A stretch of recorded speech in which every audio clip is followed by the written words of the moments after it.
নমস্কাৰ শিক্ষাগুৰুসকল আপোনালোকৰ কাৰণে মই এই ভিডিঅ'টিত গুণোৎসৱ 2025ৰ চেকলিষ্ট আনিছো আৰু ইয়াত 50টা ৰেজিষ্টাৰ বা আইটেমৰ কথা আলোচনা কৰা হৈছে আপোনালোকে ভিডিঅ'টি হেহলৈকে চাব চাই ভাল পালে লাইক এণ্ড শ্বেয়াৰ কৰিব আৰু চেনেলটি যদি এতিয়াও সাবস্ক্ৰাইব কৰা নাই কাইন্ডলি সাবস্ক্ৰাইব কৰিব প্ৰথমতে কিছুমান ডিসপ্লে যেখিনি আমাৰ এক্সটাৰ্নাল ইভালুৱেটৰে 2025 চনৰ গুণোৎসৱত পৰ্যবেক্ষণ কৰিব আৰু তাৰ ওপৰত ভিত্তি কৰি নম্বৰ দিব SMC members display insert থাকিব লাগিব বিদ্যালয় পৰিচালনা সমিতিৰ সদস্যসকলৰ তালিকা মাদাৰ্স গ্ৰুপ ডিসপ্লে অৰ্থাৎ মাতৃ গোটৰ সদস্যসকলৰ তালিকা ষ্টুডেন্ট পাৰ্লিয়ামেন্ট ডিসপ্লে অৰ্থাৎ ছাত্ৰ সংসদৰ তালিকাখন teachers photo with phone number শিক্ষকসকলৰ ফটো আৰু তাৰ লগত শিক্ষকসকলৰ ফোন নম্বৰ উল্লেখ থাকিব লাগিব সেই ফটোটো আৰা থাকিব লাগিব Alumni Association display অৰ্থাৎ প্ৰাক্তন ছাত্ৰ একতা সভাৰ যি সভা সদস্য আছে তেওঁলোকৰ ফটো ইমাৰ্জেন্সি হেল্পলাইন নম্বৰস অৰ্থাৎ জৰুৰীকালীন নম্বৰবোৰ আৰি থোৱা থাকিব লাগিব আৰু লাচিত বৰফুকনৰ ফটো বিদ্যালয়ত আৰি থোৱা থাকিব লাগিব বিদ্যালয়ত থাকিব লাগিব আৰু যি আমাৰ বিদ্যালয়ত কো স্কলাষ্টিক এক্টিভিটিজ হয় সহ বিদ্যাৰ্থিনীক এক্টিভিটিজ ক্ৰিয়াকলাপ আমাৰ বিদ্যালয়ত হয় তাৰ আমি তথ্য ৰাখিব লাগিব আৰু ফটো এলবাম আমি তাৰ ওপৰত বনাই পেলাই আমি এক্সটাৰ্নালক দেখাব পাৰিম গুণোৎসৱৰ ৰিজাল্টসমূহ আমি ৰাখিব লাগিব বিগত গুণোৎসৱবিলাকৰ আৰু post Gunotsav action taken report আমি তৈয়াৰ কৰিব লাগিব অৰ্থাৎ গুণোৎসৱ যোৱা বছৰ গুণোৎসৱত আমাৰ এক্সটাৰ্নাল ইভালুৱেটৰে যি তেখেতৰ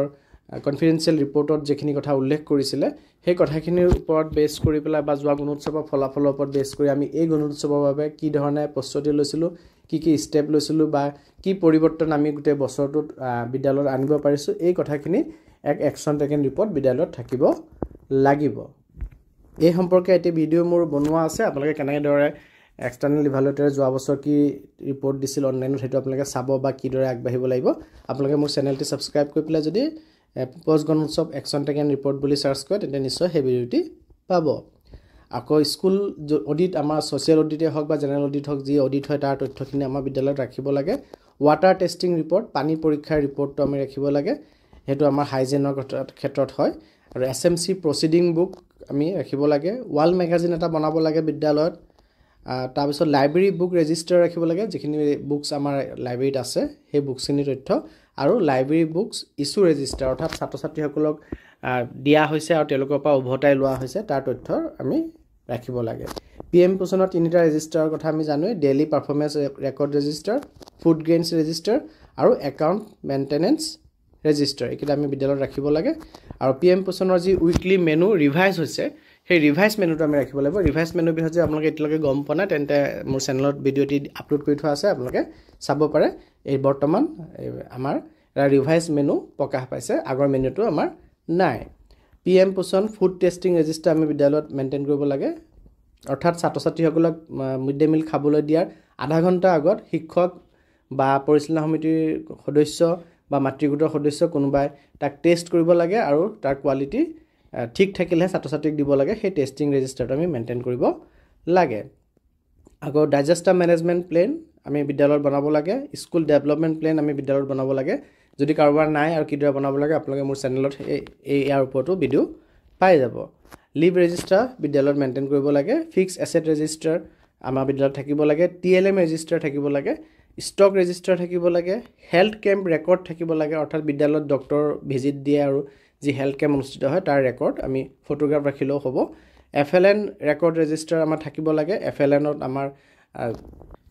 শিক্ষকসকল যে প্ৰশিক্ষিত হৈছে তাৰ তথ্য শিক্ষকসকলে যে FLNৰ যি TLMs আছে সেইবিলাক প্ৰপাৰলি ব্যৱহাৰ কৰি আছে তাৰ তথ্য আৰু শিক্ষকসকলে যে FLNৰ অধীনত ছাত্ৰ ছাত্ৰীসকলক লাৰ্নিং এছেছমেন্ট বিলাক ৰেগুলাৰ বেচিছত এছেছ কৰি আছে অৰ্থাৎ ইভালুৱেচন চলাই আছে তাৰ তথ্য আমি ৰাখিব লাগে আৰু তাৰ লগতে এডমিশন ৰেজিষ্টাৰ স্কুলৰ এটেন্ডেন্স ৰেজিষ্টাৰ টিচাৰ্ছ আৰু ষ্টুডেন্টছৰ FTV ৰেজিষ্টাৰ অৰ্থাৎ আমাৰ যি ফ্ৰী টেক্সট বুক পাওঁ তাৰ ৰেজিষ্টাৰ বায়োডাইভাৰ্চিটি ৰেজিষ্টাৰ অৰ্থাৎ জৈৱ বৈচিত্ৰ্য register fund expenditure voucher in guard file অৰ্থাৎ আমি যি বিদ্যালয়ত যিবিলাক পুঁজি আহে পুঁজি ব্যৱহাৰ কৰা যি আমাৰ ভাউচাৰ্ছ আমাৰ থাকে সেই ভাউচাৰ্ছসমূহ আমি গাৰ্ড ফাইল এটাত ৰাখিব লাগে টবাকো ফ্ৰী বেনাৰ অৰ্থাৎ ধূমপান নিষেধ এলেকাৰ যোনটো বেনাৰ বা পোষ্টাৰ আমাৰ থাকে বিদ্যালয়ত সেইটো আমাৰ ৰাখিব লাগিব আপডেটেড ইভালুৱেচন ৰেজিষ্টাৰ আমাৰ যি মূল্যায়ন নম্বৰ টুকা ৰেজিষ্টাৰ আছে সেইটো আমি আপডেট কৰি ৰাখিব লাগে আমাৰ যি আমাৰ লাষ্ট এক্সামটোলৈকে আমাৰ নম্বৰ টুকি ৰাখিব লাগিব আৰু ষ্টুডেণ্ট প্ৰগ্ৰেছ কাৰ্ড বিদ্যালয়ত যদি আহি পাইছেহি তেতিয়াহ'লে সেয়া আমি আপডেট কৰিব লাগিব inspection register monitoring register observation register আমি জানো সেইটো আমি আপডেটেড কৰি ৰাখিব লাগিব সম্প্ৰীতি ভোজন ৰেজিষ্টাৰ আমি মেইনটেইন কৰিব লাগিব অৰ্থাৎ বিদ্যালয়ত যি আমাৰ PM পোষণৰ সম্প্ৰীতি ভোজন আঁচনিটি আছে সেই আমাৰ বিদ্যালয়ত যে চলিছে তাৰ ফটো বা তাৰ তথ্য আমি লিপিবদ্ধ কৰা এটা ৰেজিষ্টাৰ বিদ্যালয়ত থাকিব লাগিব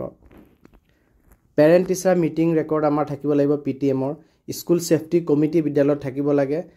টিচাৰ্ছ ডায়েৰী আমাৰ শিক্ষকৰ ডায়েৰী বিদ্যালয়ত থাকিব লাগে যদি টিচাৰ্ছ ডায়েৰী সিম্পলি কেনেকৈ ধৰণে লিখিব লাগে তাৰ ওপৰতো মোৰ এটা ভিডিঅ' আছে আপোনালোকে প্ৰায়বিলাক টপিকৰ ওপৰতে ভিডিঅ' আছে চেনেলটি আপোনালোকে সাবস্ক্ৰাইব কৰি পেলাই চাব নিশ্চয় আপোনালোকে উপকৃত হ'ব গুণোৎসৱ বুলি টাইপ কৰিব তেতিয়া গুণোৎসৱৰ ৰিলেটেড সকলো ভিডিঅ' আপোনালোকে একেলগে পাই যাব আৰু ক্লাছ ৰুটিন বিদ্যালয়ত থাকিব লাগে আৰু ৰুটিনত আমাৰ লাইব্ৰেৰী ক্লাছ আৰু স্পৰ্টছ ক্লাছ আমাৰ যাতে অন্তৰ্ভুক্ত হৈ থাকে সেইটো আপোনালোকে নজৰ দিব ইউডাইছৰ কপি বিদ্যালয়ত থাকিব লাগে টুইনিং স্কুল ৰেকৰ্ড আমি বিদ্যালয়ত মেইনটেইন কৰিব লাগে আৰু টুইনিং স্কুলৰ আমাৰ যি এক্টিভিটিজ থাকে তাত মান্থলি এক্টিভিটিজ দিয়া আছিল আপোনালোকৰ প্ৰতিটো মাহত কি কৰিব লাগে তাত গাইডলাইনত দিয়া আছে আপোনালোকে সেইমতে প্ৰতিটো মাহৰ এক্টিভিটিজ আপোনালোকে ৰেকৰ্ড কৰি ৰাখিব লাগিব স্কুলৰ সাইন বোৰ্ডটো আপোনালোকে সুন্দৰকৈ ৰাখিব স্পষ্টকৈ দেখা বাটৰ পৰা দেখা পোৱাকৈ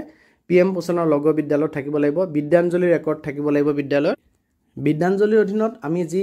সম্পত্তি বা সাৰ্ভিস পাইছো হে আমাৰ বিদ্যাঞ্জলি পৰ্টেলতো ৰিফ্লেক্ট হ'ব লাগিব আৰু কম 10 জন ভলান্টিয়াৰ আমাৰ বিদ্যাঞ্জলি পৰ্টেলত আমাৰ ৰেজিষ্টাৰ হৈ থাকিব বিদ্যালয়খনৰ এগেইনষ্টত আৰু কোনোবা যদি কিবা ডনেশ্যন দিছে বিদ্যাঞ্জলিৰ অধীনত তেওঁলোকৰ নাম যাতে আমি ডিসপ্লে কৰি ৰাখো সেই ব্যৱস্থাটো বিদ্যালয়ত বিদ্যাঞ্জলিৰ অধীনত কৰিব লাগিব টিচাৰ ট্ৰেইনিং ৰেকৰ্ডছ ৰাখিব লাগিব আমাৰ বিভিন্ন ধৰণৰ প্ৰশিক্ষণসমূহ হৈ থাকে সেই তাৰ তথ্য সম্ভৱ হ'লে আমি বিদ্যালয়ত ৰাখিব লাগে ইকো এণ্ড ইয়থ ক্লাবৰ ৰেকৰ্ড ৰাখিব লাগে ফাৰ্ষ্ট এড বক্স অৰ্থাৎ প্ৰাথমিক চিকিৎসা বাকচ বিদ্যালয়ত থকাটো অত্যন্ত জৰুৰী আৰু এই কথাত এটা মন দিব যে ফাৰ্ষ্ট এড বক্সত যিখিনি আমাৰ মলম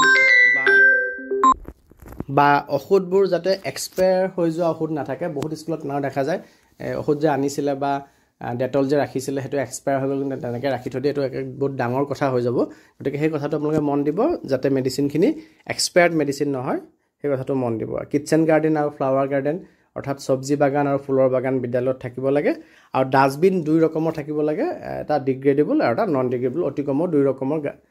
দুটা ডাস্টবিন হলো থাকিব লাগে আৰু স্কুল যদি ডাঙৰ হয় তেতিয়া দুই ৰকমৰ নীলা এটা ডাস্টবিন এটা সেউজীয়া ডাস্টবিন তেনে ধৰণৰ ডাস্টবিন আপুনি বেছিকৈও ৰাখিব লগিয়া হ'ব পাৰে গতিকে এইখিনি আমাৰ আছে আৰু তাৰ লগতে যাতে আমি চাইল্ড মেৰিজ বা তেনে ধৰণৰ যি মেণ্টেল ষ্টুডেণ্টৰ মেণ্টেল হেলথৰ কথাত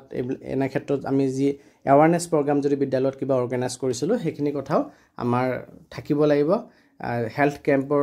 তথ্য আমি ৰাখিব লাগিব সেইখিনি কথা আপোনালোকে গম পাইছে আৰু যি এমই স্কুল বা হাই স্কুলৰ ক্ষেত্ৰত কেৰিয়াৰ গাইডেন্সৰ কথাও আহিছে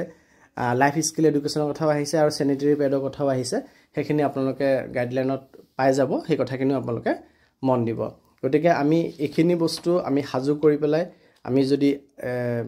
ৰেডি হলে আমাৰ গুণোৎসৱত আমাৰ প্ৰায় হৈ যাব আপোনালোকে তাৰ উপঞ্চি হিচাপে যদি আৰু কিবা ৰেজিষ্টাৰ বা আৰু কিবা ৰেকৰ্ড মেইনটেইন কৰিব বিচাৰে বহুত ভাল কথা আপোনালোকে গাইডলাইনখন চাব চাই লৈ সেইমতে আগবাঢ়িব আগন্তুক গুণোৎসৱ যাতে আপোনালোকৰ সকলোৰে ভাল হয় তাৰে কামনা কৰিলোঁ ধন্যবাদ